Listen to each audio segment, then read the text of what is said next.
BBA, BCA, BCom computer కోర్సులో 100% placement లభించే ఏకైక డిగ్రీ కాలేజ్ కూకట్పల్లిలోని I3 డిగ్రీ కాలేజ్ 8367215215. నమస్తే, మీరు చూస్తుంది సుమన్ టీవీ. నేను మీ కీర్తి. నాతో పాటు భారతీ శంకరపీఠ వ్యవస్థాపకులు బ్రహ్మశ్రీ డాక్టర్ తిరుపతి మూర్తి అవధాని గారు ఉన్నారు. నమస్తే గురుగారు. ఓం శ్రీ మహాగణాధిపతయే నమః.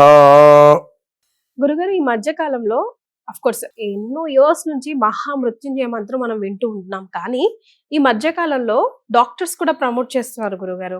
అంటే మనకి తెలిసిన డాక్టర్స్, ఫ్యామిలీ డాక్టర్స్ ఉంటారు కదా, ఐసీయూలో ఉండి లేకపోతే ఏదైనా ఇంపార్టెంట్ సర్జరీకి వెళ్లే ముందు కంపల్సరీగా మృత్యుంజయ మంత్రం జపించండి, మీ ఇంట్లో ఎవరికైనా ఒకరికి చెప్పండి, లేదా ఈవెన్ మన ఆపరేషన్ థియేటర్ లో కూడా లోపల కూర్చుని ఒక మూలన ఆ మంత్రం జపించండి అని చెప్తా ఉన్నారు. అంటే దాని యొక్క పవర్, అంటే కొన్నిసార్లు చదువుకున్న వాళ్ళు ఇవన్నీ త్రాష్, దేవుడు ఉన్నాడు, ఓకే, పవర్ ఉన్నాడు, మంత్రాలకి చింతకాయలు రాలుతాయి, ఇలాంటి డైలాగులన్నీ వాడుతూ ఉంటారు కదా. అతీతంగా ప్రూవ్ చేసిన మంత్రం ఏదైనా ఉందంటే చాలా తక్కువ మంత్రాలు, అంటే గాయత్రి మంత్రం, ఇలా చాలా ఉన్నాయి అనుకోండి. బట్ నేను విన్న దాంట్లో అయితే మహామృత్యుంజయ మంత్రం మాత్రం మహా అద్భుతంగా పనిచేస్తుంది అని వింటున్నాం. అంటే ఓన్లీ లైక్ ఆ సిచ్యువేషన్ లో ఉండి ఇంకా వేరే దారి ఏది లేదు, భగవంతుడే కరుణించాలి అనే సిచ్యువేషన్ లో ఉన్నప్పుడే పనిచేస్తుందా? ఏ సిచ్యువేషన్ లో ఈ మంత్రాన్ని పఠించాలి? అంటే ఆ ఎనర్జీని కూడా మనం రిసీవ్ చేసుకోవాలంటే దానికి కూడా మనం రెడీగా ఉండాలని విన్నాను గురుగారు. సో దాని గురించి డీప్ గా ఎక్స్ప్లెయిన్ చేయరా నాకు? తప్పకుండా. ఓం హౌం జూం సహ ఓం భూర్భువస్సువః త్ర్యంబకం యజామహే సుగంధిం పుష్టివర్ధనం సహజుః ఓం ఉర్వారుకమివ బంధనాన్ మృత్యోర్ముక్షీయమామృతాతు. ఇది మృత్యుంజయ మంత్రం. మీరు అడిగినట్టుగా నేను ఇంకొక ప్రశ్న కూడా అడిగి వెళ్ళిపోతాను ఇందులోకి. భగవద్గీత గురించి మీకు తెలుసు కదండి, అది ఎప్పుడు వినిపిస్తూ ఉంటారు. మామూలుగా అది ఎక్కడైనా మనం విన్నామంటే మనకు వచ్చే థాట్ ఏంటి, వెంటనే ఎక్కడో ఎవరో పోయారని అనుకుంటున్నాం గురుగారు. అది నిత్య పారాయణ గ్రంథం. ఆత్మ ఉన్నది, మనోవికాసం కావాలి అనుకునే ప్రతి ఒక్కరూ కూడా అనునిత్యము కూడా ఒకటి పారాయణ, రెండు శ్రవణం, ఒకటి చదవటమో రెండు వినటమో ప్రతినిత్యము చేయవలసిన గ్రంథం అది. దాన్ని ఎలా అయితే కనుక చనిపోయినప్పుడు పెట్టుతున్నారో అలానే మృత్యుంజయ మంత్రాన్ని కూడా హాస్పిటల్లో ఉన్నారు, ఫిక్స్ స్టేజ్లో ఉన్నారు, అప్పుడు మాత్రమే చెయ్యాలి, విడిగా అది చెయ్యకూడనటువంటి స్థితికి వచ్చేసారమ్మా. అసలు మృత్యుంజయ మంత్రం మీనింగ్ ఏంటంటే విషయం తెలుసుకోవాలిగా. మృత్యుంజయ అంటే మృత్యుని జయిస్తాడు అనేటువంటిది ఉంది. మృత్యుని జయించడం అంటే ఏంటమ్మా అది తెలుసుకోవాలి ముందు. మంత్రం పారాయణ హాస్పిటల్లో ఉంటారు, వెంటిలేటర్ మీద ఉంటారు. ఒక్కసారి అదే మృత్యుంజయ మంత్రాన్ని మనం జపం చేసినప్పుడు ఆ శక్తిని ఆ శరీరం కనుక తీసుకోలేకపోతే ప్రాణం పోతుంది. తీసుకోగలిగితే 8 సంవత్సరాల ఆయుష్ పెరుగుతుంది. ఆ ఒక్క శరీరం హాస్పిటల్లో అచేతనంగా పడి ఉంటుంది, వెంటిలేటర్ మీద ఉంటారు, వాళ్ళకి సిలైన్లు పెట్టిన ఏం చేస్తారో వాళ్ళకి తెలీదు. అచేతనంగా ఉన్నప్పుడు మనం చేసేటువంటి ఒక మంత్రం అనేటువంటి ఆ శక్తి ఆ లోపలికి ఆ మనిషి శరీరంలోకి ప్రవేశించినప్పుడు అది తట్టుకుంటుంది తట్టుకోదనే విషయం మనం కన్ఫర్మేషన్ ఇవ్వకూడదండి. కర్మ ప్రారంభం. తట్టుకునేటువంటి శక్తి ఆ శరీరానికి ఉన్నదా? వెంటనే తిప్పుకుంటుంది 8 సంవత్సరాలు. 8 సంవత్సరాలు గురుగారు, అంటే ఆ మంత్రం యొక్క పవర్ 8 సంవత్సరాలు ఉంటుందంటారా? మినిమం.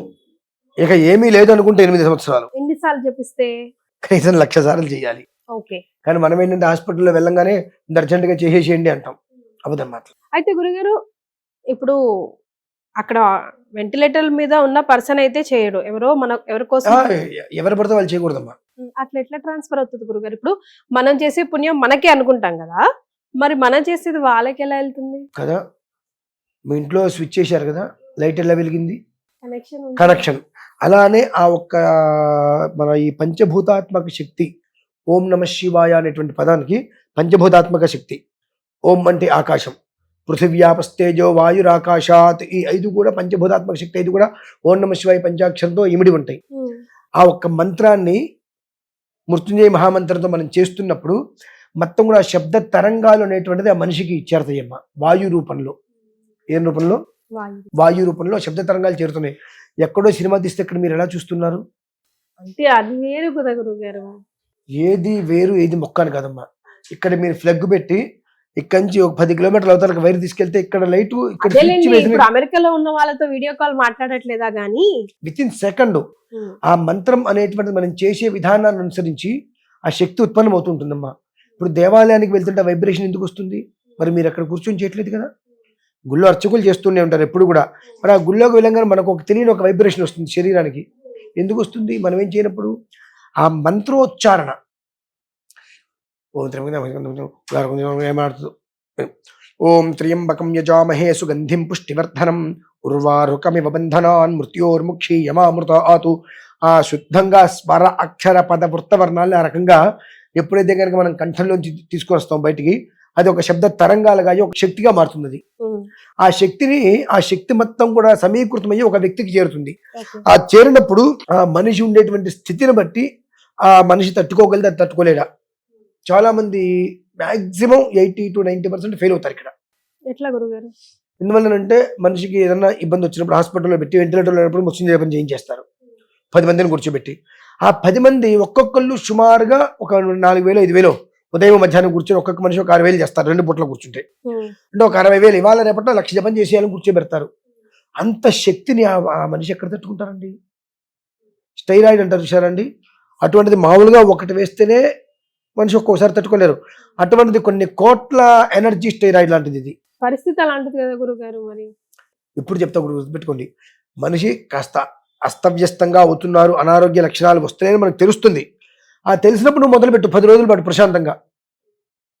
ఒక్క రోజులో మెల్లిమెల్లిగా ఇంజెక్ట్ చేయాలి అంటున్నారు, ఒక మెడిసిన్ మాదిరి ఒకేసారి చేస్తే మనిషి వెంటనే పోతాడండి, సమస్య లేదు అందులో. ఎందుకంటే ఆ శక్తిని తట్టుకోలేడు. అంటే ఒక 10 రోజుల ముందు నుంచి రోజుకు ఒక 10,000 ఆరామ్సే చేయించుకో, 10 రోజులు 1,00,000 చేయించుకో, ఆ తర్వాత హోమం చేయించుకో. అది మిమ్మల్ని నిలబెడుతుంది. అంతేగాని మనం ఇష్టం వచ్చినట్టుగా మనం చేసేస్తామనంటే ప్రాణాన్ని తీసేస్తుంది. అది ఆ శక్తిని మనం తట్టుకునే ఎనర్జీ మనకు ఉండదండి. ఇప్పుడు నేనున్నా, నా కోసం 10 మంది చేయండి, ఆ శక్తి నేను తట్టుకోగలుగుతా నార్మల్గా ఉన్నా కాబట్టి. నేను బెడ్ మీద ఉన్నప్పుడు 10 మంది వచ్చి అర్జెంట్గా అప్పటికప్పుడు నేను చేసేస్తా దారిపోస్తా అంటే అది వెళ్దండి. 2 అసలు మృత్యుంజయ మంత్రం ఎందుకు చేయాలి తెలుసా? ఎందుకు చేయాలి? అనాయాసేన మరణం వినాదైన్యేన జీవనం, దానికోసం చేయాలి. అంటే ఇవన్నీ మనం చేస్తున్నాం, చెయ్యకూడదు అని కాదు, అసలు దేనికి చెయ్యాలి అంటే మనిషి పుట్టిన తర్వాత చనిపోయే వరకు కూడా కష్టాలతో కన్నీళ్లతోటి ముందుకెళ్లకుండా అనాయాసంగా జీవితాన్ని వదిలేయాలి, వినాదైన్యంగా జీవించాలి. అంటే రేపటి పరిస్థితి అంటే భగవంతుడిని ఏడవకుండా జీవితం సాగించడానికి ఈ మృత్యుంజయ మంత్రం పనిచేస్తుందండి. అనునిత్యం ఈ మృత్యుంజయ మంత్రం పారాయణ చేసుకోవటమో వినటమో చేయడం వల్ల ఏమవుతుందంటే రేపటి పరిస్థితి ఏంటి భగవంతుడు అనేటువంటి విషయం మీద ఉండదు. ప్రశాంతంగా ఈ రోజు ప్రశాంతంగా కడుపుండా తిన్నామా లేదా అనేటువంటి దాని మీద మాత్రం రేపటి గురించి ఆలోచిస్తే ఇవాళ బ్రతుకు దుర్భరం అయిపోతుంది. అలాంటి జీవితం ఇస్తాడు. 2 అనాయాసేన మరణం, మంచం మీద పడి లేదంటే యాక్సిడెంట్లు అయ్యి వాళ్ళ చేత వీళ్ళ చేత పని చేయించుకుంటూ వాళ్ళు తిట్టుకుంటూ ఉంటారు, ఇంకా పోలేదంటే వీడు ఎంతకాలం పడుతున్నారు, వీటికి ఎంతకాలం సేవ చేయాలని చెప్పి. అటువంటి తిట్లు ఏమీ లేకుండా మనకు దోసపండు ఐడియా ఉందండి మీకు? దోసకాయ మనం కోస్తూ ఉంటాం చెట్టు నుంచి. ఎప్పుడు దోసకాయ కోయకూడదు, కోసినకాయ పనికిరాదు. అదేంటి గురుగారు? దోసకాయకున్న లక్షణం ఏంటంటే అది పక్వానికి వచ్చిన తర్వాత ఆ తొడిమి నుంచి పండు ఊడి పక్కకు వచ్చేస్తుంది. మనం కొయ్యక్కర్లేదమ్మా. అవును, మీరు ఇంతకు ముందు కూడా చెప్పారు ఈ మాట. మనం కొయ్యక్కర్లేదు. మనం కోస్తే మనం బయట వెళ్ళినప్పుడు మీరు మామూలుగా చూడండి, ఆ దోసకాయకి తొడిమింటే మనం కొనకూడదు, అది పనికిరాదు, అప్పుడే కోసుకొచ్చేస్తారు. దోస పండిన తర్వాత పక్వానికి వచ్చిన తర్వాత ఆ తొడిమె ఆ కాయను వదిలేస్తుంది, పక్కకు వచ్చేస్తుంది, అది చెట్టుతో సంబంధం లేకుండా. అలానే శరీరంలో నుంచి జీవుడు అంటే ఆత్మ అనేటువంటిది ప్రశాంతంగా కడుపు నిండా భోజనం చేసాం, కంటి నిండా నిద్రపోతానప్పుడు వెళ్ళిపోవాలి ఆత్మ బయటికి. అంతేకాని వాళ్ళ చేత పని చేయించుకొని వీళ్ళ చేత పని చేయించుకొని నానా తిట్లు తిని దీర్ఘ రోగాలు అంటుంటారు కొంతమంది. జీవితకాలం లేవలేరు, కూర్చోలేరు, మంచం మీద పడుకొని నానా దుర్భరమైన ఇబ్బందులు పడుతుంటారు తిట్లు తింటూ. అటువంటి జీవితం అనేటువంటిది రాకుండా ఏ ఆయాసము నిస్పృహ లేకుండా పోవటాలు ఏమీ లేకుండా పూర్తిగా స్పృహలో ఉండి అలా ప్రాణం విడిచేయాలి. దానికోసం మృత్యుంజయ మంత్రం అమ్మ.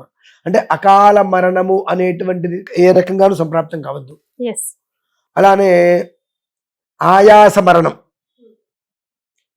టెన్షన్ పడుతూ ఇబ్బందులు పడుతూ కాళ్ళు చేతులు విరిగా అడ్డం పడి ఇటువంటి మరణాలు రానియకుండా మనిషికి ఎంతైతే ఆయుష్ ఉన్నదో గండాలన్నింటిని గట్టెక్కించి ఏ క్షణానికి ఆయుష్ చివరి రోజు వస్తుందో ఆ తొడుగు నుంచి పండుని విడదీసినట్టుగా జీవుడు వెళ్ళిపోతాడు బయటికి. దానికోసం మృత్యుంజయ మంత్రం అనునిత్యం చేసుకోవాలమ్మా. అని మనము ఆపద వచ్చినప్పుడు మనం చేస్తాం. ఆపద వచ్చినప్పుడు ఓకే ఈశ్వర చేంజ్ జరిగితే జరుగుతుంది. 10 రోజులు చేయించు, 2 రోజులు ముందు మొదలుపెట్టి. కానీ 2 రోజుల్లో నాకు అయిపోవాలి అని ఎప్పుడైతే నువ్వు కూర్చోబెట్టావు బలవంతంగా, ఆ శక్తి అనేటువంటిది ఆ జీవి తట్టుకోలేడు కదండి. మనం తట్టుకోగలుగుతాం, హాస్పిటల్ వెంటిలేటర్లో ఉన్న జీవి తట్టుకోలేడు కదా. కోటి దాని అంటే సంఖ్యలో స్టెరాయిడ్ అంటే ఎట్లా ఉంటుంది, 500 స్టెరాయిడ్ ఇస్తేనే కొంతమంది తట్టుకోలేరు. అటువంటిది 1 కోటి పైన ఆ శక్తి ఉన్నటువంటి స్టెరాయిడ్ లాంటిది మంత్రం. అదేలేండి గురుగారు. తప్పని గుండె అయిపోవచ్చు, లేదా ఈశ్వరేచ్ఛ బాగుంటే మనిషి లేవచ్చు. కానీ ఈ రకంగా చేస్తే మనిషి లేవటం అనేటువంటిది 98% కష్టం. 1 వారం ముందు నుంచో మొదలుపెట్టి చేస్తుంటే ఈశ్వర అనుగ్రహం కలగవచ్చు. ఇలా మృత్యుంజయ మంత్రాన్ని మనం వాడే విధానమే మన జీవన విధానానికి అనుసంధానంగా ఉంటుంది ఎప్పుడు కూడా. అది మనం తెలుసుకోవాలి. ఉపాసన కొనిదెల గారు కూడా ఒకానొక సందర్భంలో తనకు కూడా చెప్పడం నేను విన్నాను గురుగారు ఒక ఇంటర్వ్యూలో. అంటే మనం డాక్టర్స్ గా ఎంత ప్రయత్నించినా కూడా ఆ మందు సరిగ్గా పనిచేయాలి, పని చేసి దానికి ఇంకా కొంచెం లైఫ్ స్పాన్ పొడిగించాలంటే ఈ మంత్రాలు చాలా ఉపయోగపడతాయి అని చెప్పేసి తనలాంటి వాళ్ళు అట్లా ప్రమోట్ చేయడం కూడా మన సనాతన ధర్మాన్ని ముందుకు తీసుకెళ్ళాలి. ఎందుకంటే ఈ మృత్యుంజయ మంత్రంతో పాటుగా వైద్యం చేయించుకునే వాళ్ళు ఇంకొక విధానం అనుసరించాలి. అధ్యవోచదధివక్త ప్రథమో దైవ్యోభిషకు అహీగుశ్చ సర్వాన్ జంభయన్ సర్వాశ్చయాతు ధాన్యః. ఈ మంత్రాన్ని మృత్యుంజయ మంత్రంతో సంపుటి చేయాలమ్మా. భిషక్ అంటే వైద్యుడు, ప్రథమో దైవ్యోభిషకు మొట్టమొదటి వైద్యుడు ఎవరు? భగవంతుడే. ప్రతి హాస్పిటల్లో దేవుడు ఉంటాడు. హాస్పిటల్ ముందు ఒక చిన్న మందిరం ఉంటూ ఉంటుంది. ఏంటంటే ఆయన కోపం వస్తే ఈయన దగ్గరికి, ఈయన కోపం వస్తే పంపిస్తారు. సరే, చాలా అబద్ధమైన మాట అండి. మన పెద్దవాళ్ళు మాట్లాడుతుంటారు సరదాగా, దేవుడి కోపం వస్తే డాక్టర్ దగ్గరికి పంపిస్తారు, డాక్టర్ కోపం వస్తే దేవుడి దగ్గరికి పంపిస్తారు అని చెప్పి.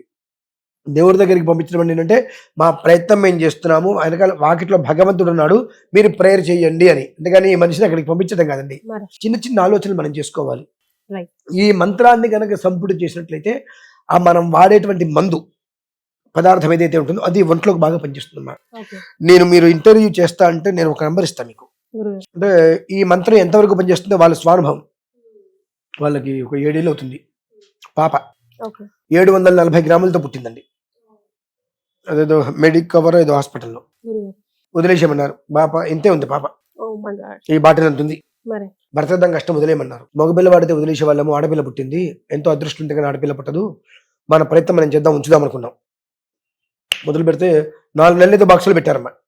ఒకటే అన్నా, ఒక చివరి ప్రయత్నం చేద్దామని చెప్పి అధ్యవోచదధివక్త ప్రథమో దైవ్యోభిషకు అహీగుశ్చ సర్వాన్ జంభయన్ సర్వాశ్చయాతు ధాన్యః. ఈ మంత్రంతో సంపుటి చేసి చేయించారమ్మా. ఇవాళ దాని మాటలకు మనం తట్టుకోలేం. అమ్మ డాక్టర్ దగ్గర ఆమెకి 10 ఏళ్ళు వచ్చేంత వరకు స్పష్టంగా చూపు కనిపిస్తుందని, మాట వస్తుందని, నడుస్తుందని మేము హామీ ఇవ్వలేమన్నారు. దానికి ఇప్పుడు 6 7 అసలు తట్టుకోలేం. క్లవర్ స్టూడెంట్, స్కూల్లో తెలియదు అనేటువంటిది లేదు. మీరు ఏదైనా ఒక బొమ్మకి ఇస్తుంటే చూసి ఇక్కడికి వేసేస్తుంది బొమ్మ. అది ఈశ్వరేచ్ఛమ్మ. ఏంటంటే ఒక శక్తి మనకులోకి రావాలంటే ఎప్పుడైతే ఒక మంత్రాన్ని తీసుకుంటామో ఆ మంత్రానికి ఉపమంత్రాన్ని ఒకటి జోడించాలి. ఆ జోడించినప్పుడు అంటే వేడి నీళ్ళకి చన్నీళ్ళలాగా ఒక దాంట్లో ఎక్కువ పవర్ వస్తే దాన్ని ఇది కంట్రోల్ చేస్తుంది. ఆ కంట్రోల్ చేసి మనిషికి ఎంత స్థాయిలో మనిషి శరీరంలోకి ఆ మంత్రాన్ని ప్రవేశపెడితే మనిషి నిలబడగలుగుతాడు అనేటువంటి విధానంలో అది పంపిస్తుందమ్మా. అట్లా ఉంటుంది. అది మనం బ్లైండ్ గా ఏది చేస్తూ వెళ్ళిపోకూడదు. మహామృత్యుంజయ మంత్రం మనం రోజు నీళ్ళు తాగినట్టు కొన్నిసార్లు అనుకుంటా వెళ్తాం, కానీ ఎప్పుడు ఎలాంటి పరిస్థితుల్లో చేయాలి అన్నది కూడా తెలుసుకుంటే చాలా బాగుంటుంది. గురుగారు అందించిన ఇన్ఫర్మేషన్ నిజంగా మనలో చాలా మందికి ఉపయోగపడుతుంది. ధన్యవాదాలు గురుగారు.